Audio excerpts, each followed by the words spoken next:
बिस्मिल्लाहिर्रहमानिर्रहीम। अस्सलाम वालेकुम। किचन विद पाक फौज में खुश आमदीद। तो जनाब आज हम लोगों ने अपनी अम्मी जान के हाथ के आलू बैंगन खाने हैं। हमारी अम्मी के हाथ के आलू बैंगन बहुत बहुत लाजवाब और मज़े के होते हैं।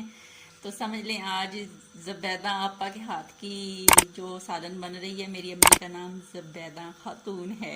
तो अम्मी जान ने कुकिंग ऑयल का आधा कप डाला है। इसके अंदर डालेंगे प्याज और प्याज़ों को लाइट ब्राउन करेंगे और फिर इसके अंदर टमाटर, सब्ज़ मिर्च, लहसुन, अदरक का पेस्ट, ये देखें पड़ी हुई सारी चीज़ें, स्पाइसी मसाले डालेंगे और यहाँ पे आलू बैंगन डालेंगे। मसाला अम्मी बना लें फिर आपको दिखाते हैं।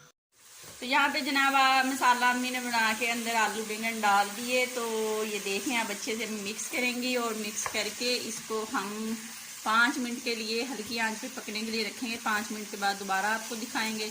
अगर ना दिखा सके तो फिर आप लोगों को पका के दिखाएंगे, फिर डिश आउट करेंगे। ठीक है, तो 5 मिनट के लिए इसको दम पे लगाते हैं हल्की आंच पे।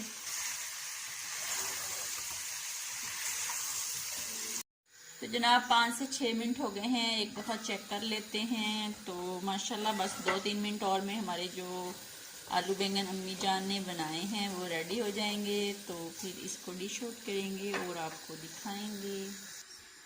सालन हमारा माशाल्लाह से पक गया। अब अम्मी इसको डिश आउट करेंगी। तो ये देखें माशाल्लाह कितनी मज़े के आलू बैंगन पक के रेडी हुए हैं। तो ये देख लें जनाब अम्मी ने आलू बैंगन बना लिए, कितने मज़े के और लाजवाब बने हैं। तो आप भी इस तरह बनाएं। अपना बहुत ज़्यादा ख्याल रखें, खुश रहें, दुआओं में याद रखें। ज़िंदगी रही तो फिर मुलाकात होगी। तब तक के लिए याद दीजिए। अल्लाह हाफिज़।